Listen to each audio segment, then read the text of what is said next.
So they've given us graph current against time. Okay, so ni adalah graph current against time. Calculate the RMS current through the resistor. So jadi kita cari RMS current through the resistor.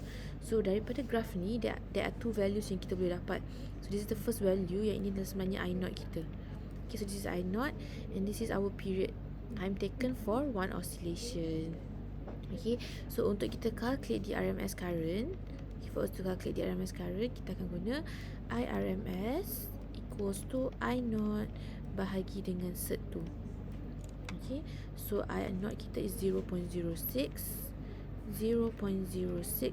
bahagi dengan cert 2.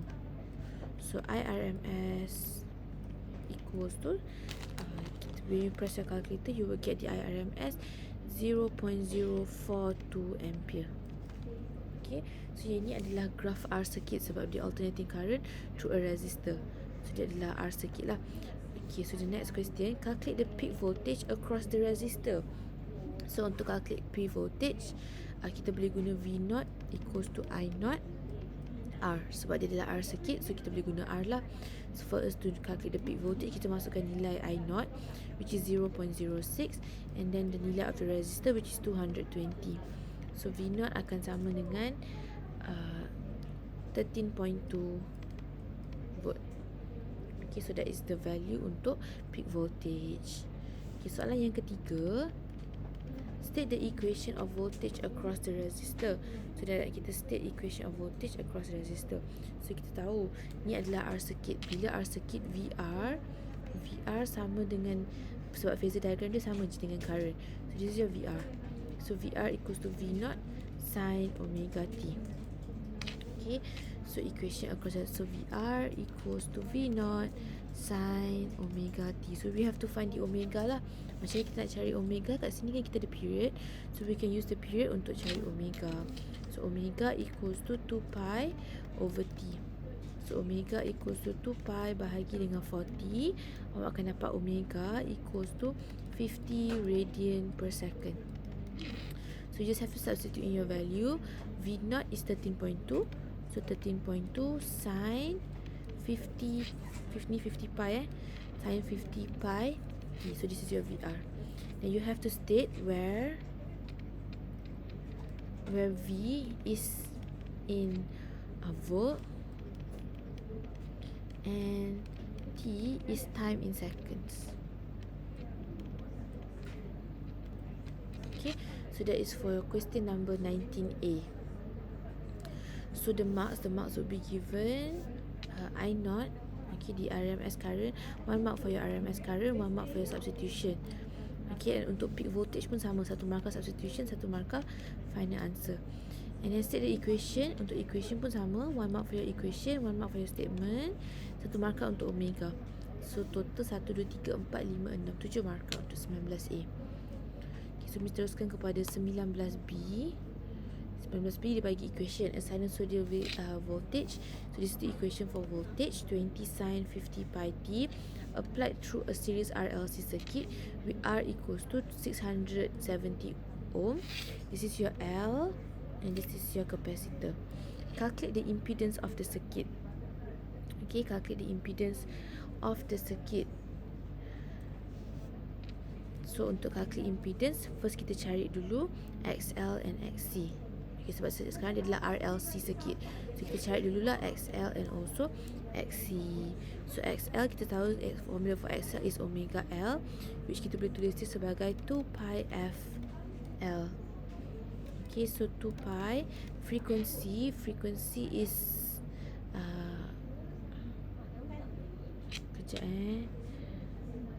sebab sebab the omega is given. So when the omega is given, we don't have to bukakan equation ni lah, sebab daripada equation ni kita tahu V equals to V0 sin omega T. So omega is 50 pi. Okay, so kita masukkan je 50 pi and then L. Okay, L is 250 times 10 to the power of negative 3. So when you press your calculator, you will get XL.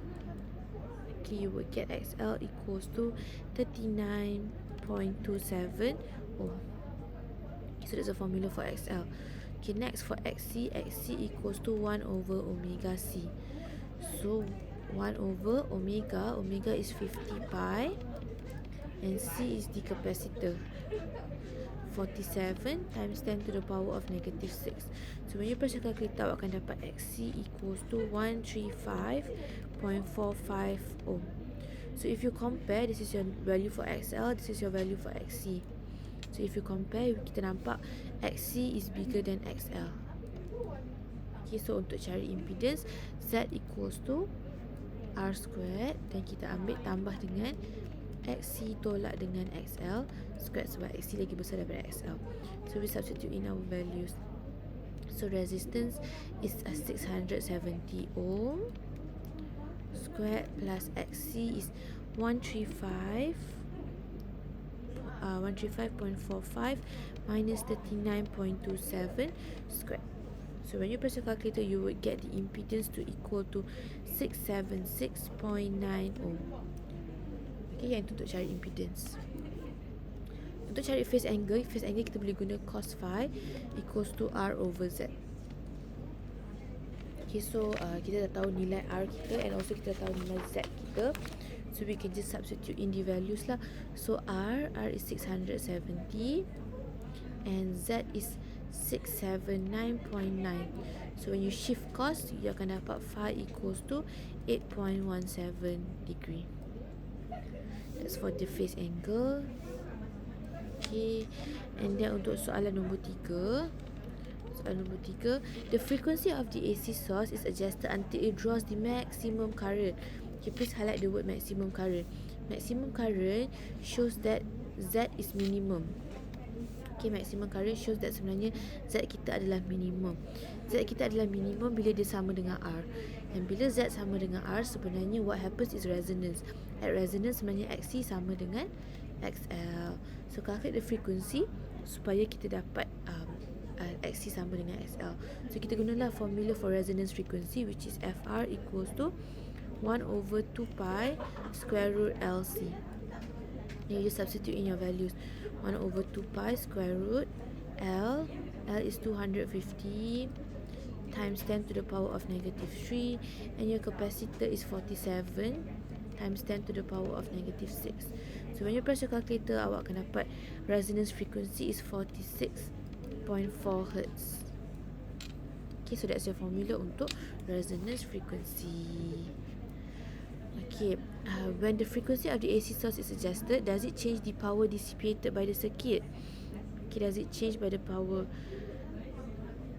Okay, so kalau dia nak power dissipated, so kita tahu power dissipated equals to P equals to I squared over R. Okay, kalau kita adjust frequency tu, Z kita akan berubah. Okay, when you change your frequency, your Z akan berubah, sebab Z is directly and inversely proportional dengan XC and XL. XC and also XL. So bila you adjust your frequency, your Z akan berubah. Bila your Z berubah, your current will decrease. Kalau lagi banyak total resistance awak, okay, which is your impedance, lagi besar nilai impedance awak, lagi kecil nilai current awak. So when your current changes, your power will change lah. Okay, so kita boleh explain macam ni. Yes, kita tahu P equals to I squared over R. Okay, and VRMS equals to V equals to I RMS Z. If V is constant, your current is inversely proportional to your Z. So if your Z changes, your current will change. Okay, so kalau frequency adjusted, Z awak akan berubah lah, so current awak will also change. Okay, so yang ini 1 mark for your explanation untuk current and Z, and another one is untuk power. Okay, so bila current change, your power pun akan change. So 2 marks for that one. And yang lain semua, okay, XL, 1 markah for you to cari XL, 1 markah for XC, 1 markah for Z, substitution, final answer, 1 markah untuk cari frequency, substitution, final answer untuk frequency. Okay, and then untuk phase angle pun sama, 1 mark for your substitution, 1 mark for your phase angle. Okay, so that's question number 19B.